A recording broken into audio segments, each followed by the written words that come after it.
আমাদের হাঁটার অভ্যাস গড়ে তোলা যায় তাহলে কিন্তু অনেক অসুখ থেকে আমরা রক্ষা পাবো। কায়িক পরিশ্রম নেই বললেই চলে, সুতরাং সবার স্থূলকায় হয়ে যাচ্ছে। 1000 মানুষ এই ভোরবেলায় রেজিস্ট্রেশন করে ফেলেছে।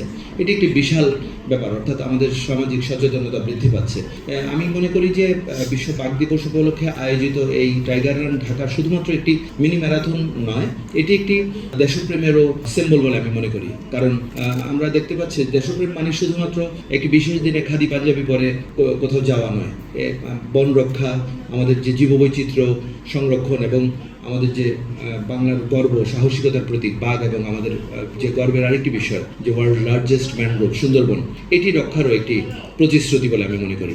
হাঁটার পরে 2-3-4 কিলোমিটার হাঁটার পরে আপনি সাবওয়ে পাবেন কিংবা পাবলিক ট্রান্সপোর্ট পাবেন, তার আগ পর্যন্ত কিন্তু কোনো রক্ষা নেই। আপনি পাবলিক ট্রান্সপোর্টের বাইরে আপনার চলার কোনো উপায় নেই। বাংলাদেশের যে ঢাকা সহ সকল জেলা শহরগুলিতে যদি ফুটপাথগুলিকে দখলমুক্ত করা যায় এবং আমাদের হাঁটার অভ্যাস গড়ে তোলা যায় তাহলে কিন্তু অনেক অসুখ থেকে আমরা রক্ষা পাবো। কারণ আমরা এমনিতেই যে খাবার ঘরে অর্ডার দিয়ে খাবার খাই, জাঙ্ক ফুড প্রবণতা বাড়ছে, হাঁটার প্রবণতা বাড়ছে, ফ্যান ও রিমোট কন্ট্রোলে, কায়িক পরিশ্রম নেই বললেই চলে, সুতরাং সবার স্থূলকায় হয়ে যাচ্ছে। যে ওবেসিটি ইজ এ কার্স, সুতরাং এটিকে কমানোর জন্য হাঁটার বিকল্প নেই। সেই ক্ষেত্রে মিনি ম্যারাথন একটি বিশেষ আমাদের সচেতনতামূলক অঙ্গীকার বলে আমি মনে করি।